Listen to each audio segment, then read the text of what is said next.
Монголын анхны мэргэжлийн чиг баримжаа олгох бие инженеринг подкаст. Санаачлан хэрэгжүүлэгч Эрдэнэс үйлдвэр технологийн парк. За ингээд бие инженер подкастын маань шинэхэн дугаар эхлэхэд бэлэн болсон байна. Бид нар зуны бас урт хугацааг хамтдаа өнгөрүүлж шинэ хичээлийн жил эхэлсэн байна. Шинэ хичээлийн жил эхлэхэд хүн болгоны одоо магадгүй дотор болдог нэг бодлол энэ жил би төгснө, энэ жил манай өвд төгснө гэдэг ингээд бодлоо байгаа л гэж бодож байна. Тэгээ өнөөдрийн энэ шинэхэн дугаараараа бид нар бас нэгэн эрхэм хүндтэй зочныг урьж оролцуулж байна. Ягаад эрхэм хүндтэй гэж байгаа гэхээр одоо 100-ны мандаа бүтээн байгуулалт гэж бид бүхэн хэзээ ярьж хившсэн. Тэгээ энэ үрх айл, энэ том айлын хүний нөөц, захиргаа удирдлага энэ олон хүмүүсийн асуудлыг илүү хариуцаж тэдний хөгжүүлэх одоо карьер төлөвлөл одоо энэ асуудлыг хариуцж байгаа Эрдэнэтийн захиргаа удирдлага хүний нөөцийн газрын дарга Тунбаяр гişүн маань өнөөдрийн энэ дугаарт оролцож байна. Тэгээ танд өнөөдрийн мэндийг хүргье. За баярлалаа. За бидний дугаарыг одоо зочноор хүлээн авч оролцож байгаа таныг маш баярлалаа. Та нэг товчхон үзэгчтэй өөрийгөө нэг танилцуулаад хэлчихсэн. За баярлалаа. Тэгээ энэхүү бас подкасттай урьсанд баярлалаа. Тэгээд Эрдэнэт үйлдвэр төрөмжлөлт үйлдвэрийн газрын хүний нөөц захиргааны хэлтсийн дарга Тунбаяр. За Эрдэнэт үйлдвэрт 30 жил ажиллаж байна. Тэр дундаасаа хүний нөөцийн салбарт болохоор гаруй жил үйл ажиллагаа явуулж байгаа. Энэ бас Эрдэнэт үйлдвэрийн цөөн одоо эмэгтэй удирдлагуудын нэг одоо ийм хүн байна. За тэгээ өнөөдрийн энэ подкаст бол илүү одоо чинь Эрдэнэт үйлдвэрийн одоо захиргаа удирдлагын дарга гэхээсээ илүүтэйгээр ер нь хувь Отхон Баяр гэдэг хүн те энэ одоо танай ажил дээр маш олон залуучууд ордог, гардаг. Магадгүй маш олон залуучуудыг та яг нөгөө их барих гэдэг шиг угтаж авдаг баг. Тэгээ ер нь энэ залуучуудыг угтаж авахд энэ хүний нөөцийн асуудал өнөөдөр Монголд ямар байна? Ер нь орж ирж байгаа залуучууд өнөөдрийн байдлаар таны бодлоор ямар төвшөнд байна? Юу гэж харж байгаа вэ та? Ер нь бол нийгмийн хөгжил тийм ер нь үйлдвэрлэлийн үйл ажиллагааны хөгжил дэвшилтэйгээ холбоотойгоор хүний нөөцийн бодлого үйл ажиллагаа байнга шинжлэгдсээр л ирсэн. Хүний амьдрал үргэлжил илүү сайн сайхан руу тэмүүлдэгтэй адилхан байгууллага ч гэсэн илүү өөрийнхөө үйл ажиллагааг сайжруулах чиглэлээр л явдаг. Өнөөдөр орж ирж байгаа залуучууд тийм байна, ийм байна гэж хэлэхээсээ илүү тухайн одоо залуучуудыг тасаж авч байгаа байгууллага өөрөө яаж хүнийхээ төлөөх зөв бодлогыг хэрэгжүүлэх үү, тэдэнтэй хэрхэн зохицож ажиллах вэ гэдэг л илүү ажил олгогчийн хамгийн гол асуудал болоод байна. Өнөөгийн төвшөнд бол одоо өнөөдрийн энэ хүү подкаст бол илүү одоо 10 жилд байгаа мэргэжлээ сонгох гэж байгаа. Тэгээ яг өнөөдөр магадгүй бид тэрийг үзэж суулж байгаа ээж аав бол хүүхдээ инженер болох уу яах вэ те эргэлзээнд донд. За магадгүй үзэж суулж байгаа 10 жилийн хүүхэд бол би инженер болох уу яах вэ гэдэг. Маш олон эргэлзээнд донд ингээд сууж байгаа гэж бодчих. Ер нь хүн эргэлзэх нь зөв юм уу? Тэгээ энэ амьдралын энэ чухал сонголтоо ер нь эргэлзэж хийх нь зөв юм уу гэдэг талаар та ер нь анх та бас өөрөө хүүхдтэй байх сонголт хийхэд яаж мэдээлдэг вэ? Юу зөвлөдөг вэ?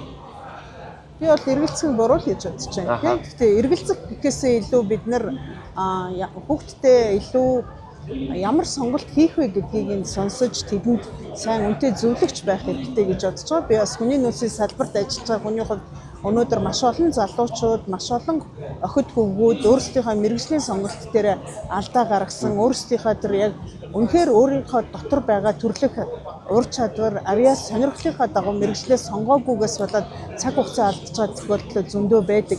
Тэрний өөр салбарт үзүүлэх одоо амжилт бүтээл нь энэ салбарт биш байх боломжтой байдаг. Тэгэхээр энийн дээр бол эцэг эхчүүд, хамт олон багш, за тэгээ хүний нөөцийн мэргэжилтнүүд бүгд л одоо тэр хүүхдүүдэд зөвлөгөө өгдөг, тэр хүүхдүүд илүү нээлттэйгээр бас энэ одоо мэдээллийг хайдаг байх тийм л одоо соёл биднэрт хэрэгтэй байгаа.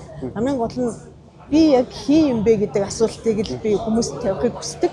Тийм би олон одоо бас хийж байгаа сургалтуудаа чи яг өөрийгөө хин гэж боддог вэ гэдэг асуулт байдаг. Ихэнхдээ л бид нар насан турш хүмүүс бол би ээж, би аав, би одоо хоёр хүүхдийн аав, би сайн хүн л гэж үнэлдэг боловч үнэхээр би яг ямар зүйлийг хийхдээ илүү хаз жаргалтай байдгүй, ямар зүйл миний одоо илүү сонирхлыг татдаг вэ гэдэг тэр төрлөх авьяас ур чадвар сонирхлоо олж харах нь хамгийн чухал гэж би бодлоо.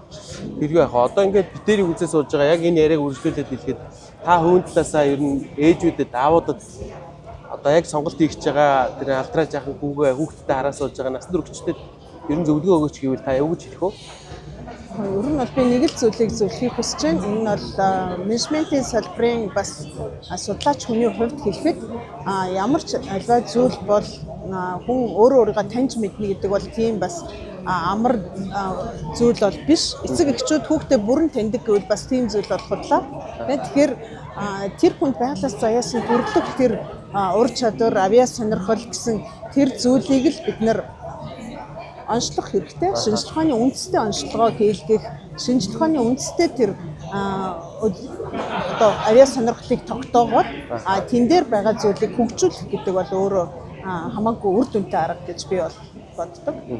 Тэгээ таны яриаг сонсож байхдаа авьяас сонирхол гэдэг хоёр үг маш их давтагдаж байна л да. Тэгэхээр ингээ эцэг эхчүүдтэй хандаа хэлгэж гисэн. Ер нь хүний авьяас сонирхлыг олж нээж, илрүүлж, түүнд үндэслэж одоо дараагийн сонголтыг хийх боломжийг олгох нь маш чухал юм аа. Ялбаа сонир одоо юу гэдэг юм мэрэгжил сонгох гэдэг байна. Тэгэл таны ярианаас бол би хувьдаа бол мэрэгжил бишээ. Тэгэхээр авьяас сонирхлыг сонгуулаа. Тэрийг нээж илрүүлээ гэдэг ийм агуулга ойлгож байна л да.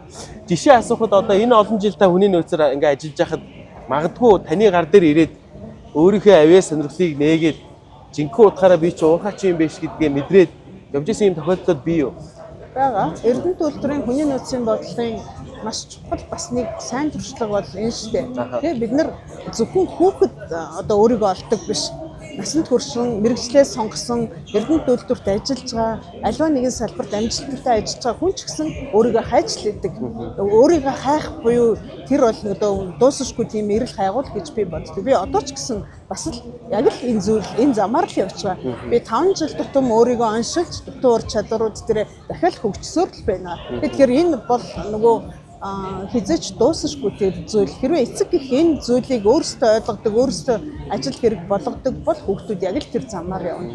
Бид нар эрдэнэт үйлдвэрт ажиллаж байгаа нийт одоо удирдах ажилтнуудаа ч гэсэн яг ийм төрлөх ур чадрын онцлогоонд орж ямар дутуу ур чадваруудын түүнийг нь хөгжүүлэхэд эрдэнэт үйлдвэр бодлохоор дэмждэг. Тэгснээрээ хүн бол тэр дутуу ур чадвар нь хөгжөөд ирэхээр л илүү их бүтээмжтэй ажиллах боломжтой болдог. Байгууллагатай болон өөрийнхөө ажил амьдралдаа хүн илүү сэтгэл ханамжтай болдог гэж болдог. Тэгээд одоо таны ярианаас би бас ингээд яг ойлгоо сууж байна л да. Хүн өөрийгөө онцлох гэж яриад байна шүү дээ. Онцлох. Ер нь хүн ингээд аливаа бодит байдлаа яг бодитоор нь үнэлт дүгнж онцлох гэдэг. За ингээд яг одоо тэгвэл телевиз үзээ сууж байгаа. Та бүдэрийн бичлэгийг сонсож байгаа. Магадгүй эрэл хайгуул хийгээд мэрэгчлээ сонгоход нэрээ энэ туршлагатай хүний яриаг сонсоод үзье гэж байгаа. Яг 10-аад төгсөж байгаа 10 жилийн хүүхдүүдэд зориулж та зөвлөгөө өгөөч гэвэл ямар асуудлуудыг хэлэх вэ? Ер нь бол дэлхийд байгаа одоо шинжлэх ухаанаар нотлогдсон маш олон онцлогооны арга аргачлалууд байгаа. Тэрийг тийм мэрэгжлийн одоо төвүүд ч Монгол улсад зөндөө байна. Тэ? Тэр газруудаар хүүхдүүд яг ийм шинжлэх ухааны үндэслэлтэй одоо өөрийгөө таньж мэдэх онцлогоонд ороод тэр тодорхой өөрийгөө бид нар ч хүүхдүүдэд таньж мэддэг шүү дээ. Бид ч нөхнөө одоо инженер л болохыг гэж бодож байсан болохоос түнд байгаа тэр зурх авьяас ур чадвар сонирхлыг нь бол хизээч би дэмжиж байгаагүй. Тэг гэтэл тэр хүүхдэд төрөлхөөс заяасан тийм авьяас байна гэдэг бол түүнийг орхиж болохгүй зүйл. Тийм учраас илүү тэр авьяас ур сонирхлыг хэрхэн яаж инженертэй холбох вэ гэдэг аргууд би илүү шилжсэн гэсэн үг. Тэгэхээр түүнтэй адилхан хүүхдүүдийн нөгөө нэг тэр хүсэж байгаа төрлөх зүйлийг нь шинжлэх ухааны үндэслэлээр оншилж түүн дээр нь тохирсон мэрэгжлийг сонгох нь эцэг их харамсахгүй хүүхэд ч харамсахгүй хамгийн зөв сонголт гэж бодож байна. Зөв. Тэгээд одоо би яг таны яг хөв хүнтэй чи илүү ингээ яриад танилцгаа сууж байгаа. Тэгээд одоо та ингээ 5 жил тутамд өөрийгөө онцлоод ер нь хүн өөрийгөө тасалбахгүй хөгжүүлэх хэрэгтэй гэж ярьж байна те. Ер нь та анх сонголтоо яаж хийжээ? Ер нь танд одоо сонголт хийхэд таны хамгийн чухал нөлөөс хүчин зүйлүүд юу вэ? Тэгээд сонголтондоо та бас өнөөдөр харамсдаггүй юу гэж одоо энэ талаар мэдээд. Би бол менежментийн салбарт ажилладаг хүн. Одоо би бас илүү одоо менежментийн салбарт судлаачийг төрүүлэх тий одоо энэ салбарт бас судалгааны ажил хийдэг хүн байгаа. Тэр батгууд бол би ер нь бол би гэлтгүй хүн болгонд л өөрт нь нэг дуртай зүйл, тэмүүлдэг зүйл, хизээч ядрахгүй түүнийг хийхдээ баяр хөөртэй байдаг тэр зүйл бол миний угаасаа надад төрлөх байгаа одоо ур чадвар минь тий яг бол бид нар тэр үедээ хизээч бид нар бусдад ядрагдахгүй тэр ажлаа маш дуртай хийдэг тий тэгэхээр энэ зүйлийг онцлоод судлаад ирэхээрээ хүн ингээд илүү одоо урагшаа хөгжих боломж гардаг гэсэн үг тийм. Тэгэхээр ер нь бол чи удирдлага гэдгийг төрлөх ур чадвар гэж бодож байна уу? Олдмол гэж бодож байна уу? Удирдлагын ур чадвар гэдэг бол би бол өөрийгөө бол ингээд би жишээ нь өөр дөр ингээд харж байгаа. Би чинь багасаа хүүхдийн байгууллагаар хүмүүжсэн. Ерөөсө хүүхэд байхдаа л хүүхдүүдэд мандаж хүүхдүүдийн асуудлыг шийдвэрлэхийн төлөө явдаг байсан. Тэгээ тэрнээсээ яг таны хийж байгаа шиг туцалдгүй, нурддгүй, хоошоо суудгүй, аюу ажиглалтай байдаг байсан. Тэр ер нь бол энэ ийм төрмөл зүйл болов. Зүгээр тэр зүйл ч гэсэн чамд яг энэ төрлөхөөс заяасан төрлөх ур чадвар л гэсэн үг. Тэгэхээр төрлөх ур чадвар дээрээ тулгуурласан мэрэгжил сонголт гэдэг бол тэр хүнийг илүү одоо бүтээмжтэй байхад тэр хүнийг илүү магадгүй мэрэгжилдээ дуртай байх, аз жаргалтай байхад тэр хамгийн гол одоо хэрэгслэх гэж би харж байгаа.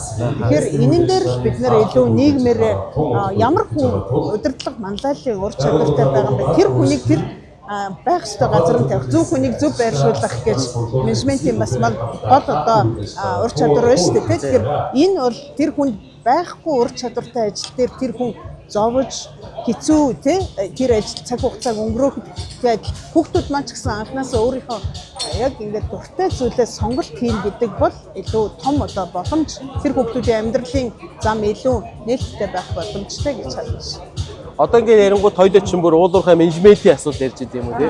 Тэнгүүд зарим нэг юм өрөөсгөл ойлголт байдаг ч те. Уулуурхай салбар заавал инженерүүд байх хэвээр. Бид нар л тухайн салбарыг хөгжүүлдэг гэдэг. Гэтэл тэдний ард тухайн зүйлийг менеж хийж байгаа менежерүүд байна. Санхүүгийн тооцоолж байгаа санхүүчид байна гэдэг. Маш олон мэргэжлүүдийн үндсэн дээр энэ уулуурхай салбар бас хөгжиж байгаа дөө гэж би даваад байдаг. Ер нь бол хөдөлмөрийн зах зээл дээр харахад бол эрүүл мэндийн салбар, боловсролын салбар, уул уурхайн салбар энд заавал тэр мэрэгжлийн гэхгүй сайн менежер хэрэгтэй, сайн удирдагч байж салбар өөрөө бүхэлдээ зөв хөгжих боломжтой. Тэр мэрэгжлийн сайн эмч өнөөдөр удирдагч хийх ур чадваргүй байх боломжтой шүү дээ. Тэр хүн харин сайн эмчтэр олон хүний амнаас эрүүл мэндийг аврах илүү бүтээлтэй ажиллах боломжтой. Тэгэхээр яг энийг л бид нэр анхнаасаа зөв оншилдог байх юм бол манай нийгэмд бол илүү одоо хүний нөөцийн салбарт хүүхдүүдийн мэрэгжил сонголтод хамгийн том нөлөө үзүүлнэ гэж би харж байна. Дөнгөсөө та бас нөгөө онцлох гэдээ ярьж байна те. Ер нь одоо ингээд эцэгчүүд бол ингээд хүүхдтэйгээ ингээд ярилцахад аюу хэцүү байдаг шүү дээ. Би өөртөө одоо ингээд 9 насны хүүхдтэй ярилцахад аюу хэцүү байдаг. Ер нь яаж онцлох аюу энгийн тийм гэр бүл тохирсон тийм арга зөвлөж байвал та юу гэж зөвлөх вэ эцэгчүүд? Ер нь одоо хүүхдтэйгээ ярилцах, хүүхдтэй байгаа тэр ур чадварыг нээж илрүүлнэ гэдэг бол хэцүү шттэ тий. Тэр нь өөрөө яг шинжилгаанаар нотлогдсон, олон улсад хүлээн зөвшөөрөгсөн онцлогооны тэр арга хэрэгслүүд маш олон байгаа. Байгууллагууд байна. Онцлогоо хийдэг үнэлгээчд байна. За тийм байгууллагуудаар эцэг эхчүүдтэй хүүхдүүдтэйгээ хамтдаа орох хэрэгтэй. Хамтдаа орж яг тэр үнэнтэй нүр тулах гэдэг нэг мөч шүү. Манай гэр бүл ч гэсэн бас тэгж л байсан. Тий. Миний хүсэл сонирхлоос өөр зүйлийг хүүхдүүд маань хүсэж байгааг бид нар одоо хүлээн зөвшөөрч чаддаггүй шүү дээ. Тэ яг тэр тохиолдолд бол үнэхээр хүлээн зөвшөөрөөд түүн дээр нь дэмжих гэдэг бол илүү биднэрт ч амар хүүхдүүд маань ч баяр хөөртэй байх болно. Одоо магадгүй таны ажлын байран дээр залуучууд их орж ирдэг болов гэж бодож байна. Ягаад тэгэхээр за магадгүй би энэ ажлын байран дээр болохгүй байна. Би ийм байна, тийм байна гэдэг. Ингээд айгүй олон зовлон жаргал магадгүй нэгэнд сонгосон сонголтонд эргэлзсэн байгаа залуучууд орж ирдэг баг. Та ер нь тэдгээр залуучуудад юу гэж хэлж ихчлэн гаргах вэ? Бид нар ер нь Эрдэнэ төлтөр хүний нөөцийн бодлогын хүрээнд бол тасралтгүй л одоо яг энэ одоо ментор хөтөлбөр гэж хийдэг бид нар тийм одоо залуучуудыг шинэ ажилтан Эрдэнэ төлтөрт орж ирэхдээ анхнаас нь шинэ ажилтны дасан зохицох хөтөлбөрөөр дамжуулан багшийн гэрээгээр дамжуулан ментор хөтөлбөрөөр дамжуулан одоо тэр хүмүүсийг заавал одоо энэ байгууллага дотроо үнцэнтэй ажилтан болгож үлдээх гэж хичээдэг л гэсэн. Мэдээж бүх зүйл одоо бидний бодсон үр дүндгүй ч гэсэн үр дүнтэй сайн арга аргачлал гэж үзэж байна. Яалчгүй энэ төрийн өмчт компаниудын тэр дундаа Эрдэнэ төлөвлөрийн хэрэгжүүлдэг энэ менторшип нөгөө манлайлал хөтөлбөр энэ гэдэг ингээд би бол сонсч ирсэн. Тэгээ оролцож ирсэн. Тэгээ миний хувьд бас оролцож ирсэн залуучуудаа ингээд ярилцж байхад залуучууд өөрсдөө шинээр нээж олж авсан. Залуучууд өөрсдөө би надаас ийм зүйл гардыг юм уу гэдэг ингээд төсөөлшгүй тэр боломжийг тухайн хөтөлбөрөд амруулж ирсэн байна. Тэгээд би боддог байхгүй. Ажлын байран дээр бол нэг юм хөтөлбөрт хамрагдсан юм байна. Тэгвэл ер нь эцэг эхчүүд бид нар хүүхдүүдэд тасралтгүй тийм сургуулиас гадар хөтөлбөрүүдэд сайн амруулж явах хэрэгтэй юм байна. Тэр явцдаа хүүхдүүд маань өөрийгөө олж авдаг, өөрийгөө нээдэг. Одоо бидний хувьд гэх юм бол хүүхд байхдаа хүүхдийн байгууллага гэж урлаг, эсбо 9 жор юм хийдэг байсан. Тэр олон одоо оролдлогууд маань тэр дундаас өөрийгөө би илүү олж авах, өөрийгөө таних, Тэгээ өөрийнхөө илүү давуу зүйлийг хөгжүүлэх боломжийг олгосон болов уу гэж ингэж одоо бол боддог. Тэгээ тэр агуулгаараа бас их зөв. Тэгэхээр хүүхд эцэг эхчүүдэд хандаж бас хэлэхэд хүүхдүүдэд илүү оролцох боломжоор хангаарай, тий? Хүүхдүүдэд илүү туршиж үзэх боломжоор хангаарай.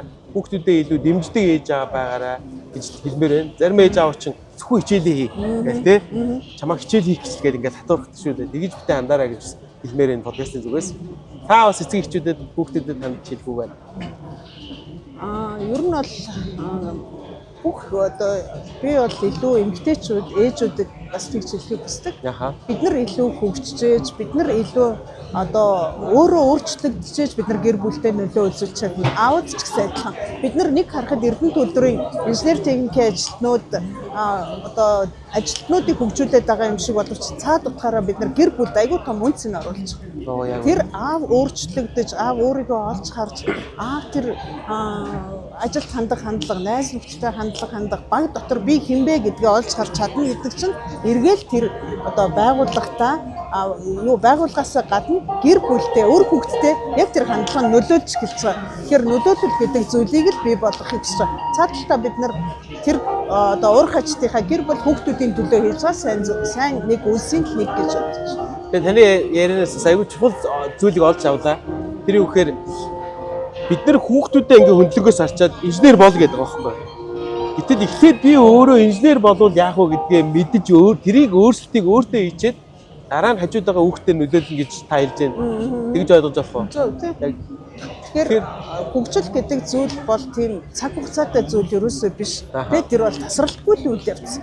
Тэр бас маш их хүнд зүйл биш. Тэр зүгээр л энгийн зүйл. Тэ түүнийг л бид нэр ойлгочих юм бол манай яг ингээд надаар дамжаад би хэдэн үнд нөлөөлж чадах вэ? Миний нөлөөсөн хүмүүс цаашаа хэдэн үнд нөлөөлж чадах вэ гэдэг зүгээр л юм нөлөөллийн урсгал гэж би хардаг. Зүгээр л нэг хүн түүнийг эхлүүлэх хэрэгтэй. Нэг хүн бас тэрэнд та нар шиг санаачлагтай хандах хэрэгтэй тийм. Тэгэд инженер болох, инженер байх нь гой сайхан зүйл, инженер байх нь одоо уур хаачин байхын гой сайхан зүйл те. Яагаад бид нэр өнөөдөр Эрдэнэ төлдрийн сүлдтэй болох уур хаачин биегдуулахдаа яагаад ингээд уур хаачид огшдгүү тэд нар яагаад нүдэнд нь нулимс цэлгэнэгүй те. Тэгэхээр тэр зүйл хүний альва нэгэн зориг гэдэг зүйл хүний зүрхэнд хүрэхтэл амжилт гэдэг зүйл хүрч ирдэг л гэж би бол боддог. Би тэгж хэлэх дуртай. Тэгээд хамгийн бас нэг альва бид нар энэ ертөнцид ирээд амьдраад ингээ явж байхдаа танаа баг хамт олон ч гэсэн маш гоё зорилгын төлөө явж байгаа шиг бидний хийх гэж байгаа сайн үр араасаа үргэлжилж явж ээж илүү одоо амжилттай байна л гэсэн. Тэгэхээр хүүхдүүдийн хувьд бол би илүү эцэг эхчүүд энийг ойлгосоо л гэж бодож байна. Яг үнэ. Тэгээ өнөөдрийн дугаар ч гэсэн бидний ярилцлагын нийлэх нь эцэг эхчүүд рүү чиглэсэн байлаа тий. Тэгээ эцэг эхчүүд өнөөдөр сонголтыг хийлгэхийн тулд эхлээд өөрчлөлтийг өөрсдөөсөө хийж. Тэгээ нэг үг чи надад бас их урам зориг авсарлаа. Тэр юу гэхээр өөрчлөлтийн хэцүү шээ. Үн дээр битээ төсөөлөө. Хэцүүгээр битээ хараа. Хэцүүгээр харуул хэцүү л байдаг. Амарханаар харж чадвал тэр өөрчлөлт бол маш энгийн зүйлээс эхэлэх юм шүү гэж ийм гоё үгийг өнөөдрийн подкастаас ишилж байна. Тэгээ танд бас өнөөдрийн энэ дугаарт оролцож үнэтэй зөвлөгөөгөө өгч бас энэ богинохон ч гэсэн ээж аавуудад бас нэг тийм нэрээ би өөрчлөлт хийсэн гэсэн ийм гоё гэрлэгээ өгч чадсан болоо гэж ингэж удаа бодож байна. За тэгээ Эрдэнэ сүүлдэр технологийн паркийн компани маань индастри гэдэг ийм сэтгүүл гаргасан байгаа. Тэгээ энэ сэтгүүл маань одоо илүү олон талын байр суурьуудыг хооронд нь нийлүүлэх. Тэгээ тэр олон байр суурьуудыг нэг хүнтэй ингээл тойроод уулзаад явбал нэлээд хэдэн хугацаа зарцуулна да. Гэтэл нэг доороос маш олон хүнтэй шууд ярилцах ийм боломжийг авчлтыг олгосон ийм сэтгүүлийг гаргасан байгаа. Тэгээ энэ дээр бас Эрдэнэ төлбөрийн танилцуулга бидний ирээдүйд хийж одоо хийж бүтээх гэж байгаа үйлдвэр технологийн паркийн танилцуулгаас орсон байгаа. Тэгээ энэ сэтгүүлийнхэн дээжээс бас өнөөдрийн дугаард оролцсон дээр баярлалаа. Ингээд энийг хардуулъя гэж бодож байна. За баярлалаа. За би бас тэгээд түрүүнд бас хэлжсэн тий ер нь бол тэр сайн өв гэдэг үгийг би бас хэлхийг хүсдэг. Тэгээ сайн өв сайн жишг гэдэг энэ бас Эрдэнэ төлбөрийн болон Монголын бас хүний нөөцийн салбарт хийсэн манай хамт олонны шинжтэй сайн өвийн талаар бичсэн жижигхэн хөөрхөн бас номоо бас хэлье. За ингээд маш сонирхолтой ийм гоё ном гарсан юм байна. Тэгээ эцэг эхчүүд бас энийг олж үзээсэй гэж хүсэж байна. Ягаад тэгэхээр бид нар нийгэмдээ сайн үеийг бүтээх гэж энэ үнцнийг бий болгож байгаа гэж би бас өрдөө боддог. Энэ өвд маш их дуртай. Тэгээ өвлж авах юмсан гэж ингэж боддог. Тэгээ одоо таны зүгээр ер нь залуу үедээ, залуу ээж аавуудад ер нь энэ залуу үедээ ямар өв хэлмээр байна. Тэгээд төсгөлийн асуудлыг бас танд нээлттэй үлдээ гэж бодож байна. Хүн ихлээд өөрийнхөө одоо зорилгыг л маш сайн тодорхой ойлгох хэрэгтэй гэж боддог. Мэдээж энэ бол хүн болгонд өөр өөрийн цаг хугацаанд ирдэг. Тийм хүн өөрийнхөө хүрэх гэж байгаа зорилгоо олж харсан цагт бол тохиолдож байгаа бэрхшээлүүд бол тийм их хүнд зүйл биш гэж боддог. Тийм сорилт болгон л ардаа ямар нэгэн одоо амжилтыг бас дагуулж идэг. Тийм болохоор хамгийн түрүүнд залуучууд, эцэг эхчүүд бид нар өөрсдөө энэ зүйлийг ойлгож өөрчлөгдөж бид нар хүүхдүүдтэй сайн нөлөөллийг үзүүлж чаднаа л гэж бодож байна. Тэгэхээр хүүхдүүд маань ч гэсэн эцэг эхтэй нөлөөлөх бас боломжтой. Бид нар бас одоо өөрсдийнхөө тэгэхээр эхлээл бид нар би яг хин юм бэ гэдэг асуултыг л дахин өөрөөсөө асууж өөрөөсөө олж хараарай. Тэгээд тэр зүйл бол хин нэгэн хүнээс биш, хин нэгэн гадны нөлөөнөөс биш, өөр дотроос л өөрийгөө олж харах хэрэгтэй. Тэгж олж чадах юм бол бид нар хүрэх замаа тодорхойлоход маш хялбархан. За баярлалаа. Тэгээд өнөөдрийн дугаар сайн өв түгээдэг манай утгаагчтай уулзлаа. Маш их баяртай байна. Маш халуун дотн санагдлаа. Тэгээд энэ дугаараараа манай эцэг эхчүүд, ялангуяа ээж аавууд илүү зүйлийг олж сонсоосоо гэж хэлж байна. Тэгээд өөрчлөлт гэдэг бол бас зүйл биш те. Маш энгийн, тайван, удаанаар хийх ёстой зүйл. Тэгээд тэр өөрчлөлтийг хийгээд таа ч гэсэн бэлэн байгаарай. Тэгжээж та үр хүүхдүүдээ сайн мэрэгжил сонгоход, сайн боловсрууччин болоход, сайн инженер болоход уриалах ёстой байна. Түүнээс бид нар өөрсдөө өөрчлөлтөө ээжж хажууд байгаа тэр бяцхан хүүхдийг өөрчлөх гэж байхгүй байна гэх. Энэ үзэн санаагаар бас өнөөдрийн яриагаа дуусгая гэж бодож байна. Танд баярлалаа. Баярлалаа.